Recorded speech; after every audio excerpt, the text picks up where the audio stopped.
Good morning twelfth class. बच्चे, मैं आप लोगों को पोलराइजेशन बता रहा था और पोलराइजेशन में मैंने आप लोगों को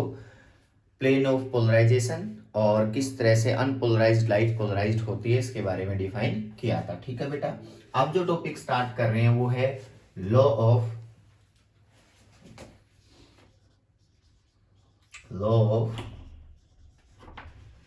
मोलस। बच्ची, बहुत इंटरेस्टिंग है लॉ ऑफ मोलस। ध्यान से नोट कर लेना, लॉ ऑफ मोलस में क्या है बेटा समझना। मैंने आपसे कहा कि कोई भी अगर मैं पोलराइज्ड शीट लेता हूं, अगर मान लिया कोई अनपोलराइज्ड लाइट है बेटा, अनपोलराइज्ड लाइट है, ठीक है, अनपोलराइज्ड लाइट है, और अगर वो पोलराइज्ड होती है, अगर वो पोलराइज्ड होती है तो उसकी इंटेंसिटी कितनी हो जाएगी। मान लिया इसकी इंटेंसिटी है आई नोट, ये है अनपोलराइज्ड लाइट बेटा,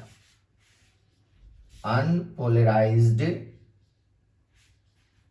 लाइट। अगर मैं इसको किसी ऐसे पोलरॉइड में से पास करवाऊं बेटा, एक ऐसे पोलरॉइड में से पास करवाऊं जिसकी पास एक्सिस, जो कल बताया था बेटा पास एक्सिस क्या होती है, जिसकी पास एक्सिस ये हो बेटा, ये जिसकी पास एक्सिस हो, ये डायरेक्शन बेटा, ठीक है, इस मार्कर से शो करता हूं मैं, जिसकी पास एक्सिस ये हो बेटा, तो इसका मतलब क्या होगा, उसके पैरेलल वाले कंपोनेंट तो उससे पास हो जाएंगे। ये क्या है बताओ, पोलरॉइड या और पोलराइजर बेटा, पोलराइजर एक ही बात है, ठीक है। अब देखो इसकी इंटेंसिटी अगर यहां से यहां पास हुई, मान लिया इसकी आई नोट है या 2 आई नोट मान लो, क्योंकि सिमेट्री बनाने में इजी रहेगा बेटा। अगर मान लिया इसकी इंटेंसिटी 2 आई नोट है, ठीक है, तो अगर ये इससे पास होगी तो एक कंपोनेंट तो ब्लॉक हो गया, ओनली एक कंपोनेंट बचा है बेटा। तो इसका मतलब एक कंपोनेंट कौन सा बचा, जो पास एक्सिस के पैरेलल है, ये लो बेटा, ये कंपोनेंट पास होगा ओनली इलेक्ट्रिक फील्ड का, ठीक है बेटा। और ये कंपोनेंट कितना होगा, 2 आई नोट है, तो ये कंपोनेंट जो पास होगा दैट इज आई नोट बेटा, हाफ हो जाएगी, यानी कि इंटेंसिटी बिकम्स हाफ। अब इसमें बड़ा इंपॉर्टेंट ट्विस्ट क्या है, अगर इस कंपोनेंट को मैं किसी दूसरे पोलराइजर से पास करवाता हूं, इस कंपोनेंट को बेटा, तो उससे कितनी इंटेंसिटी पास होगी। तो समझना बेटा, अगर मैं कहूं कि ये पोलराइजर ऐसे है, नेक्स्ट ये जो पोलराइजर है, अगर मैंने कहा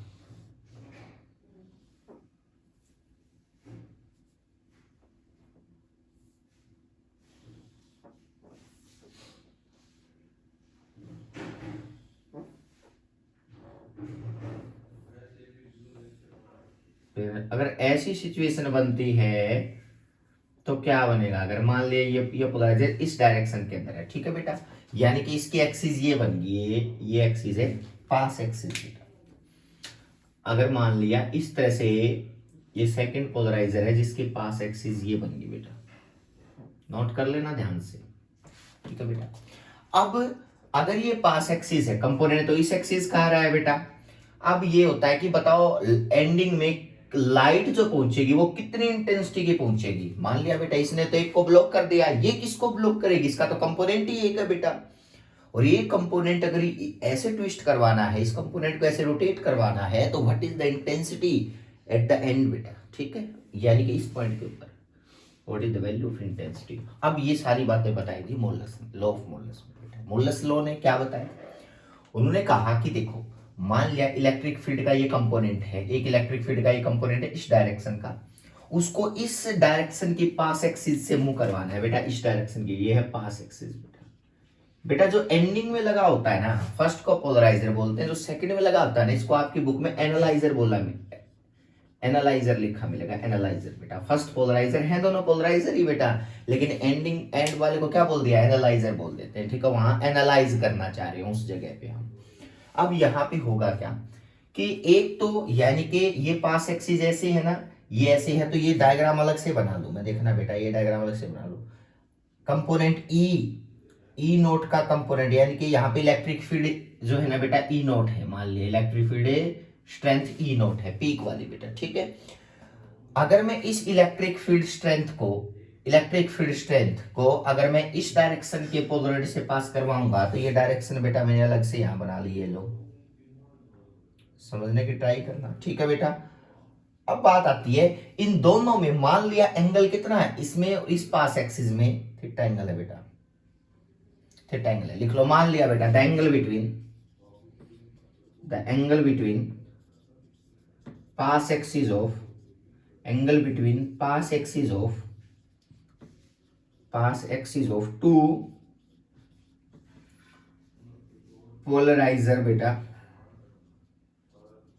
इज थीटा। ये थीटा एंगल दे रखा है मान लिया, ठीक है। अब क्या होगा, ये एंगल थीटा, तो इसका मतलब यहां पे ये ई नोट, हमें पता है ये ई नोट,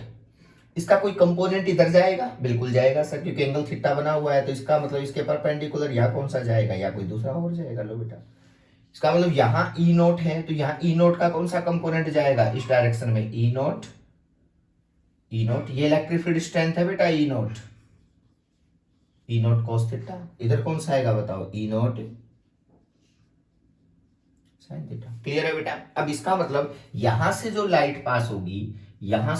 पास होगी, वो लाइट ई नोट नहीं होगी, कौन सी पास होगी बताओ, ई नोट कॉस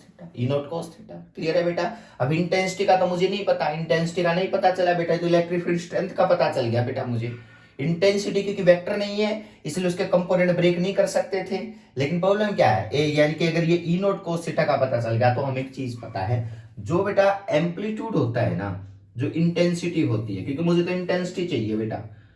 इंटेंसिटी जो होती है वो डायरेक्टली प्रोपोर्शनल होती है एम्पलीट्यूड के स्केयर की।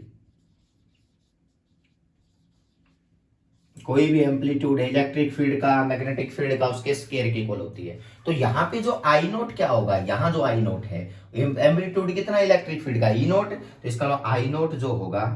दैट इज प्रोपोर्शनल टू किसके बताओ, ई नोट का स्केयर के। कन्फ्यूजन नहीं होना चाहिए। तो आई नोट किसके को लगा बताओ, आई नोट कांस्टेंट ले लो बेटा, के इंटू में ई नोट का, यानी कि यहाँ पे तो इंटेंसिटी जो है बेटा, ये इंटरफेरेंस में करवाया था मैंने, लेक्चर देख लेना, आई नोट ई नोट का स्केयर। क्लियर है बेटा।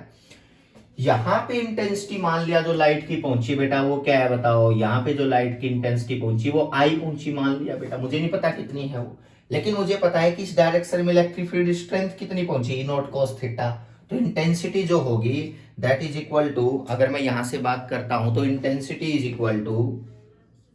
Directly proportional to E naught cos theta का होल स्केयर बेटा, ध्यान से सुनना, cos थीटा का होल स्केयर। क्लियर है। अगर मैं इसको यहाँ अगर इसको बनाता हूं तो वैल्यू क्या आ गई बताओ, I is equal to E naught square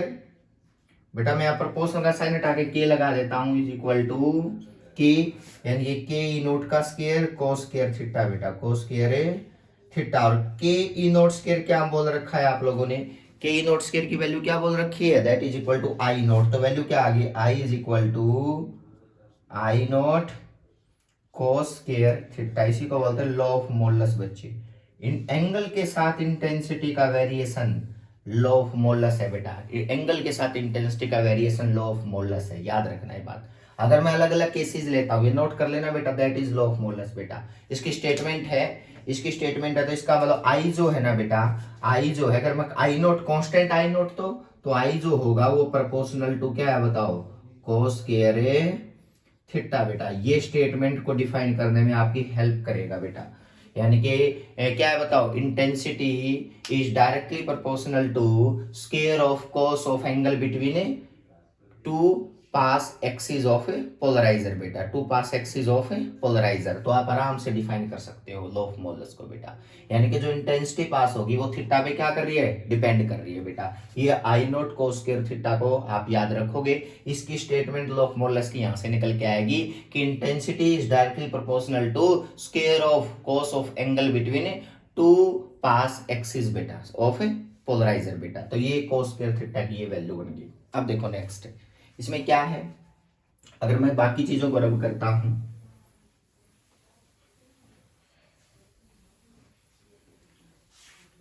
अगर बेटा अलग अलग कंडीशन लें, जो देखो जनरल रिजल्ट आया बेटा, आई इज इक्वल टू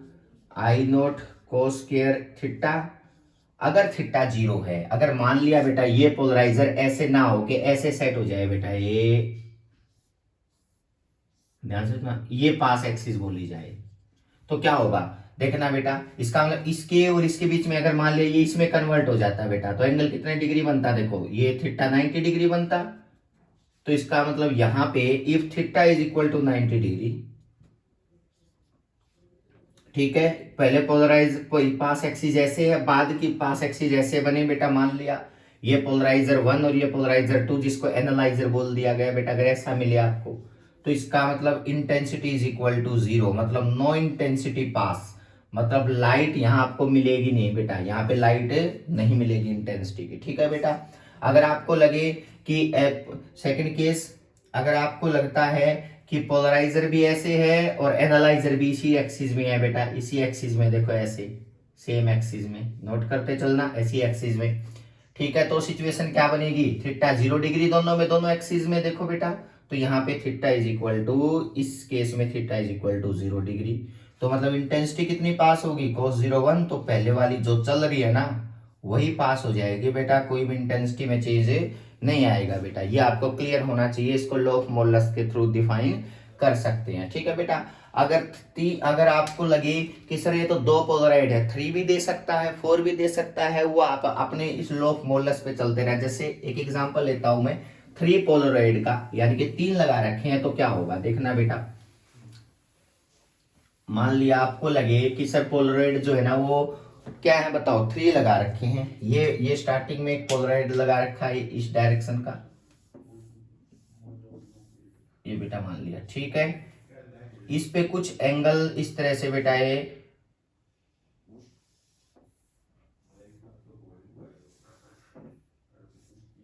ऐसे कर दिया, फिर उसके बाद जो है बेटा ये पैरेलल कर दिया ऐसे,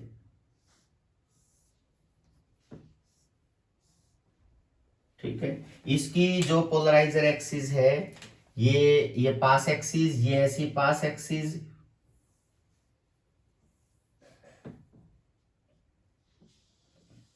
पास एक्सिस बेटा, ये पास एक्सिस, ठीक है, होगा क्या, अगर आपको ये पोलराइड P1, ये P2, ये P3, ठीक है, पूछेगा बताओ एंडिंग में लाइट कितनी जाएगी, एंडिंग में लाइट कितनी जाएगी, इनके बीच में पहले आगे वाले दे दिया, थीटा जो है ना बेटा, यहाँ पे theta 45 degree between P1 and P2, और बेटा यहाँ पे कितनी है एंगल दे रखा थीटा, इसमें 45 दिया बेटा, P2 एंड P3 के बीच में, देखना बेटा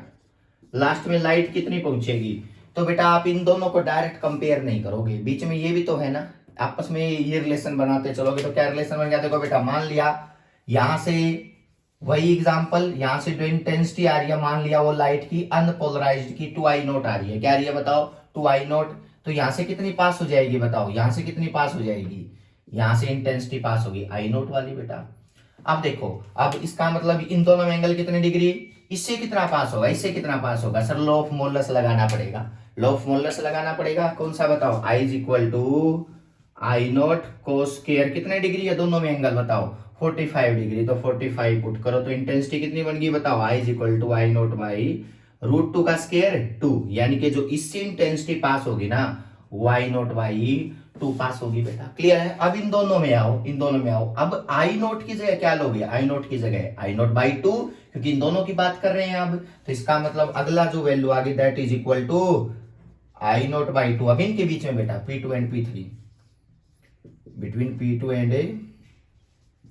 P3 I0 by 2 cos square कितने डिग्री है इन दोनों में 45 डिग्री, तो वैल्यू क्या आ गई बताओ, I0 by 2 multiply I0 by 2, result कितना आ गया बताओ I0 बाई 4, बेटा इस तरह से आप याद रखना, यहाँ जो इंटेंसिटी की लाइट आएगी that is equal to I0 by 4, तो कितने भी लगा रखे हो बेटा तो आप आराम से बता सकते हो, इस तरह के न्यूमेरिकल्स आपको क्लियर होने चाहिए, ठीक है। Thank you so much 12th class.